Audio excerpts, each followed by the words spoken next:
Olá, bem-vindos novamente ao canal Flávio N. Pereira. Hoje nós vamos passar um pouquinho a respeito do curso, 12º curso de extensão universitária de projeto de tubulação e bombas industriais. Vai ser começando na semana que vem, de 6 a 15 de janeiro. Então você tem aí o local, a que se destina o curso, as inscrições, como é que são feitas e assim por diante. Espero que vocês aproveitem o curso em questão, tá bom? Então vamos lá ver uns tópicos que a gente vai abordar no curso. Muitos a gente já viu nas aulas aqui no nosso canal. Vamos ver mais alguns outros itens que a gente vai abordar com muito mais detalhe, logicamente, no nosso curso. Então, homenagem ao Robert Kern, que foi o papa da parte de tubulação. Tudo que diz respeito à tubulação foi o Robert Kern que desenvolveu, e hoje tudo quanto a empresa adota os seus parâmetros de velocidade recomendada e assim por diante. Bom, a equação de Bernoulli nós vamos abordar como a equação de conservação de energia mecânica. Nós temos a equação de continuidade, ou seja, nós temos uma pressão no ponto 1, uma pressão no ponto 2, uma cota no ponto 1, cota no ponto 2, um diâmetro no ponto 1, diâmetro no ponto 2, e aí a gente consegue determinar a perda de carga, ou a pressão em um ponto, a cota num ponto, ou seja, você tem o HF, que é a perda de carga. Se você multiplicar, é a primeira equação, a equação de cima aqui, se você multiplicar P1 sobre gama mais V1 ao quadrado sobre 2G mais Z1 mais um motor M, se você multiplicar por G, você corta a gravidade e fica somente a expressão de baixo, que é perda de energia. Então a de cima é perda de carga HF, a de baixo é perda de energia LW. Muito bem, o que a gente usa mais na engenharia é a de cima, a equação de Bernoulli, onde nós temos a perda de carga HF entre o ponto 1 e o ponto 2. E nós vamos aplicar bastante essa equação no nosso curso, né? Então, como exemplo, eu tenho aqui uma tubulação de 2 centímetros de diâmetro, a descarga lá em cima, 5 metros de altura, nós temos 1 centímetro, com a pressão lá no ponto 2, lá em cima. Bom, pela equação da continuidade, nós temos V1A1 igual V2A2, então nós temos que V2 igual a 8 metros por segundo. Se eu aplicar na equação de Bernoulli, eu consigo achar a pressão no ponto 2 lá na saída, que é 4,2 vezes 10 a quinta Pascal, se a pressão no ponto 1 for 5 vezes 10 a quinta Pascal. Ou seja, aplicando a equação de Bernoulli, a gente consegue determinar qualquer outro parâmetro de energia num outro ponto qualquer. É só escolher 2 pontos e travar o balanço, né? No nosso curso nós vamos tratar bastante disso. A parte de tubulação, já que é tubulação e bombeamento inicial, nós vamos ver os diâmetros de tubulações e as perdas de carga, tanto para líquido, quanto para gás, quanto para mistura líquido-gás, né? Bifásico, escoamento bifásico. Muito bem, para cálculo do diâmetro de tubulação, a gente já viu nas aulas aqui do nosso canal, o diâmetro é igual a 0,408, vazão dividido pela velocidade recomendada. E a gente no PNID, a gente marca daquela expressão, N200, 2 polegadas de aço carbono e assim por diante. Tem que passar essa informação no desenho de qual o diâmetro da tubulação e qual é o material também. Então, através da equação que o Kern postou, está na página 89 do nosso livro, a gente pega e consegue calcular o diâmetro da tubulação, né? Então, nesse diâmetro nós temos a velocidade recomendada também por Kern, nós temos hidrocarbonete, se for sucção de bomba, se for descarga de bomba, se for dreno, se for líquido de processo qualquer, ou seja, nós temos uma tabela, a tabela foi dada também pelo Kern na Chemical Engineering e a gente colocou também uma tabela desse porte no nosso livro, né? É a tabela mais completa aqui que tem. Essa tabela aqui, ó, que nós temos, que foi desenvolvida pelo Kern nos seus mais de 20 anos de trabalho, só esse respeito. Então, por exemplo, se eu tenho um hidrocarboneto com 260 metros cúbicos por hora e uma descarga longa, vai de um tanque, de uma bomba perto de um tanque até um outro local distante. Então a velocidade recomendada de Kern é 4 a 7 pés por segundo. Eu posso escolher qualquer uma delas. Vou pegar 4, podia pegar 5, podia pegar 6, peguei 4. porque esse hidrocarboneto vai ter um aumento. Por que eu escolhi 4? Porque eu sei que eu vou precisar colocar um diâmetro grande, que eu vou aumentar essa vazão nos próximos meses de hidrocarboneto. Então, eu escolho um valor pequeno, entre 4 a 7. Se eu já tiver um valor máximo de vazão, eu escolho mais próximo do 7. Muito bem, eu peguei 4 pés e vou calcular o diâmetro a 10,8, não tem esse diâmetro, né, comercialmente, então eu vou ver um comercial. Eu entro na tabela de tubos está no nosso livro na página 244, eu vejo lá com um diâmetro nominal de 10, se o tubo for um aço carbono 40 standard, eu vou lá, vejo 10,020 na tabela de diâmetro interno em polegadas. Muito bem, 10,020, é só seguir na tabela aí um diâmetro de 10 polegadas, o mais próximo de 10,8 é 10,020. Eu vou pegar então 10,020 e vou fazer a velocidade verdadeira, aplicando a mesma equação de cima, eu vou substituir o diâmetro por 10,020, que é o real, e vou encontrar a velocidade real, não aquela velocidade que eu estimei de 4, que é o intervalo que o Kern me coloca como velocidade recomendada. E encontrei 4,65, essa que eu vou usar em Reynolds, vou usar em todos os cálculos que eu fizer de engenharia, que é a velocidade verdadeira. Então, isso é um exemplo que a gente trata bastante no curso de diâmetro de tubulação. Muito bem, o escoamento da tubulação, a gente sabe se pode ser laminar, em camadas ou turbulento, né? Então, a gente define através do número de Reynolds isso. E para que a gente define? Porque a hora que eu calculo a perda de carga, que é o segundo cálculo mais importante de tubulação, eu tenho a perda de carga de Darcy, que é FL sobre D, V ao quadrado sobre 2G, onde F é o fator de fricção, o fator de atrito. Esse fator depende do Reynolds. Se o Reynolds for laminar, ele é 64 sobre Reynolds, somente uma função e acabou. Agora, se ele for turbulento, não, depende da rugosidade, depende de Reynolds, né? Então, nós temos que calcular o F através de algumas expressões. Muito bem, se eu tenho um regime turbulento, eu consigo saber, através da equação de Darcy, se eu aumento, por exemplo, a vazão 10%, o que vai acontecer com a perda de carga? A vazão aqui é velocidade ao quadrado, vazão ao quadrado, né? Então eu vou alterar ao quadrado a perda de carga HF. Então, se eu aumento a vazão 10%, eu vou aumentar a perda de carga em 21%. Então, muito cuidado quando você trabalha com as vazões, que é aumentar ou diminuir a sua vazão. Muito bem, para calcular o F da parte turbulenta, nós temos o gráfico de Moody, né? Mas ele já foi traduzido para vários pesquisadores, já transformaram o gráfico de Moody em equações, como Colebrook, Round, Churchill, né? Então eu coloquei em vários exemplos, cada um utilizando uma equação, você pode usar qualquer uma, qual que você preferir. A tabela de rugosidade é importante porque nas equações temos o epsilon. Epsilon é a rugosidade relativa, epsilon sobre D, né, que você vai ter que usar nessas equações aqui. Então temos que ter uma tabela para ver qual é o material usado na tubulação. O gráfico de Moody é esse, repare, quando o regime é extremamente laminar, acima de 10 a quinta, o Reynolds, ele passa a ser paralelo ao eixo X, né? Então, o teu F, independente do Reynolds, porque ele é paralelo. Então, se for 10 a quinta, ou 2 vezes 10 a quinta, ou 3 vezes 10 a quinta, repare que o F é o mesmo, independe de Reynolds. Fica dependendo somente de epsilon sobre D. E essa parte do gráfico é chamada de extremamente turbulenta. Olha, quando é laminar, olha lá, a reta luminar 64 sobre Reynolds. Esse é o gráfico original de Moody. Mas hoje todo mundo trabalha com aquelas equações, uma delas. Regime laminar 64 sobre Reynolds. Se você estiver trabalhando com resinas, por exemplo, você pode encontrar até a velocidade em qualquer ponto da tubulação, do centro para a extremidade, até encostar no diâmetro, você pode trabalhar e saber qual que é a velocidade Vx que está essa resina sendo caminhada. Eu falei resina porque trabalha com viscosidades elevadas, né? Traz um número de Reynolds baixo. Muito bem, olha as equações para turbulento. Eu tenho a Colebrook, tem a Round e tem a Churchill. A Churchill depende de A e B, onde A e B são funções de Reynolds, funções de epsilon sobre D. A mais simples é a de Round, é 1,6364, que divide Ln de 0,135, epsilon sobre D, 6,5 sobre Reynolds. Isso tudo ao quadrado.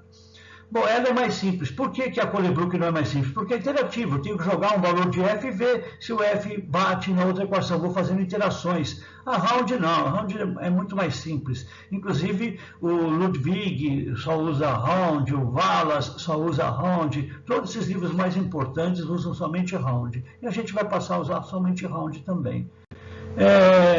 Uma coisa importante que a gente também trabalha bastante no curso é a diferença entre perda de carga de Darcy, que é FL sobre dV quadrado sobre 2G, e queda de pressão.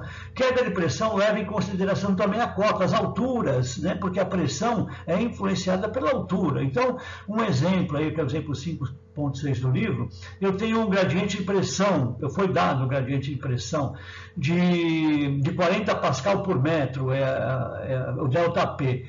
E a pergunta é qual a perda de carga, o FL sobre dV quadrado sobre G considerado na questão aqui. Então, eu tenho uma cota saída de 14 metros acima do nível da entrada. Então, o delta P é 240 mil pascal, eu transformo para metros por de óleo, um óleo que está sendo transportado de um ponto A até um ponto B. Eu transformo a unidade e dá 30,58 metros por de óleo. Isso daí é a perda de carga, é a queda de pressão. Para eu saber a perda de carga, que é a pergunta do problema, eu sei que a ΔP o HF é perda de carga mais a cota Z. A perda de carga é somente de Darcy. A palavra perda de carga significa FL sobre dV quadrado sobre 2G. Se tiver altura, não tiver altura, é para baixo, é para cima, é para o lado, 30 graus, 60 graus, não importa. Essa cota Z eu somo para a perda de carga para dar o delta P, a diferença de pressão, o gradiente de pressão. Muito bem. Quando for gás, já complica um pouquinho, porque a pressão no ponto 1 é P vezes mol sobre RT, a densidade. Se eu tiver uma perda de carga ao longo da tubulação, essa pressão vai ser menor, vai ser P2, né? Vai ser menor. Então a densidade vai mudar. Se a densidade vai mudar, a hora que eu transformo vazão mássica para vazão volumétrica, eu mudei também a vazão volumétrica. Logicamente, eu vou mudar alguns dados da tubulação. Então, por exemplo, eu tenho no ponto 1 uma densidade 0,4, no ponto 2, porque a pressão é diferente, é 0,2. Se eu tenho 1.500 libras por hora vazão mássica, se eu dividir pela densidade, eu vou ter vazão volumétrica. No primeiro caso, eu tenho 3.750 e no segundo caso, eu vou ter 7.500 pé cúbicos, né, volumétrico. Ou seja, olha só, para a mesma vazão mássica, olha o que aconteceu com a vazão volumétrica. Então, no ponto 1, ela é bem menor que no ponto 2. Isso pode trazer para a gente alguns problemas. Então, o Klein define, e a gente passa um tempinho discutindo esse assunto, que a pressão P1 menos P2, se for menos de 10% o resultado de P1, então é considerado válido você assumir que a densidade é P1 vezes mol sobre RT.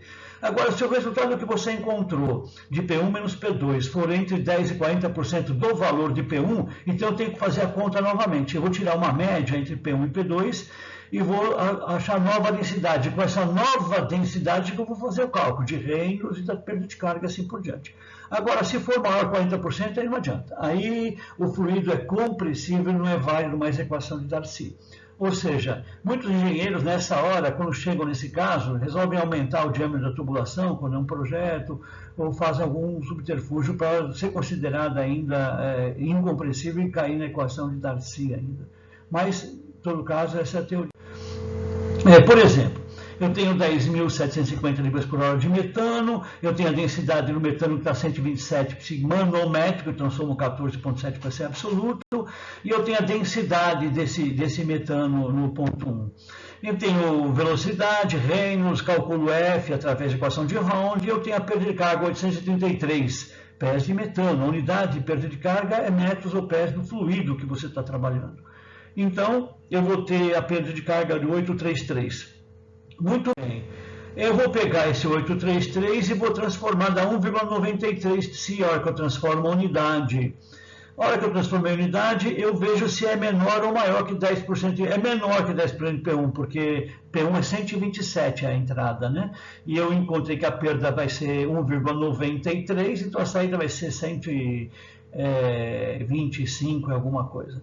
Bom, é menor que 10%, 10% é 12, é menor que 12. Então está ok, é válido, pode continuar seguindo o cálculo normal. Se não fosse, eu tinha que fazer o novo cálculo da pressão média entre P1 e P2 e voltar à equação e fazer o cálculo novamente.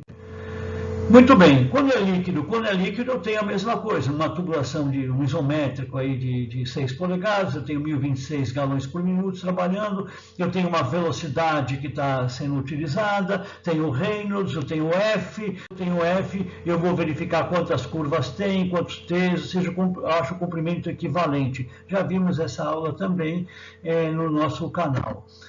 Assim eu encontro a perda de carga 10,57 pés de querosene em psi, transforma a unidade em 3,3 psi. Ou seja, são assuntos que nós vamos trabalhar em nosso curso. Escoamento em duas fases. Então, se eu estiver escoando, tem líquido e vapor presente no mesmo escoamento. Então, existe um gráfico, esse gráfico que fala se eu tenho estratificado, se é onda, se é disperso, se é no ar, como é que é o tipo de escoamento. Se é plug, se é slug, se é bolha. Ou seja, o eixo X eu vou chamar de BX e o eixo Y eu vou chamar de BY. E vou calcular um BX, tem uma equação para isso, e um BY, tem outra equação para isso. A hora que eu calculo BX e BY, eu vou e encontro o ponto. E esse ponto sendo encontrado, eu vejo se é slug, se é bolha, se é anular, se é estratificado, como é que é o tipo de escoamento. E para cada um eu tenho uma equação. Para cada um tem uma equação de cálculo dessa perda de carga em duas fases. Então, eu vou calcular, eu tenho um primeiro passo, é calcular o BX e o BY. Eu calculo através das equações, onde são funções de densidade líquido-vapor, tensão superficial de líquido, área da tubulação e assim por diante. O segundo passo, eu vou sabendo o tipo de escoamento, eu vou na equação dele para escolher o parâmetro φ. Para cada tipo de escoamento tem um parâmetro φ. E esse parâmetro φ eu vou multiplicar pela perda de carga somente se fosse vapor. E aí eu tenho a correção para se só fosse vapor, eu tenho para as duas fases. Como assim? Então, as duas fases é o ΔP do vapor vezes um parâmetro φ ao quadrado. E esse parâmetro φ depende do tipo de escoamento. Ele é chamado parâmetro de Locati-Martinelli. E o terceiro passo é só fazer a expressão. Eu tenho o parâmetro do Locati-Martinelli, eu acho o valor e faço a equação, o cálculo das duas fases. Então, vamos ver. Olha só, para cada tipo de escoamento, eu tenho um φ, um cálculo de φ. Veja o plug. O plug, então, é 27.315 vezes x sobre a vazão máxima elevado a 0,17. Ou seja, tem uma função, uma equação para cálculo desse parâmetro φ. Então, vamos ver um exemplo. Eu tenho uma mistura de líquido-vapor, 300.000 de líquido, 350 de vapor, eu tenho o mol do líquido, mol do vapor, a viscosidade do líquido, viscosidade do vapor, ou seja, eu tenho as propriedades físicas. Eu calculo BX e BY. Vou no gráfico e encontro que é no disperso. Se é disperso, segundo a teoria, eu vou ter uma figura 12.3 que eu entro para achar o valor de x ao quadrado. E esse valor vai permitir eu calcular o φ, que é o valor que eu vou multiplicar pelo ΔP do vapor, que no caso aqui dá 1,18, e eu encontro o ΔP de duas fases. Então, 1,18 vezes 6,3 vai dar 7,4 psi o ΔP em duas fases. É simples o cálculo, não é complicado, é só verificar qual tipo de escoamento que existe. A gente, durante o curso, nós vamos mostrar quais são esses tipos de escoamento, como é que eles se desenvolvem. E no final do curso nós temos a segunda parte, que é somente estudos em cima de bombas. Então, o cálculo normal de bomba utiliza a equação de Bernoulli. Nesse cálculo, nesse exemplo aqui, eu tenho a pressão na atmosférica e a pressão na descarga de 21. Como é que eu faço? Eu tenho a densidade do produto, a pressão de vapor já calculada pela equação de Antoine, a vazão que eu tenho 34 metros cúbicos por hora. E qual é essa bomba? Qual a altura manométrica que eu tenho para essa vazão?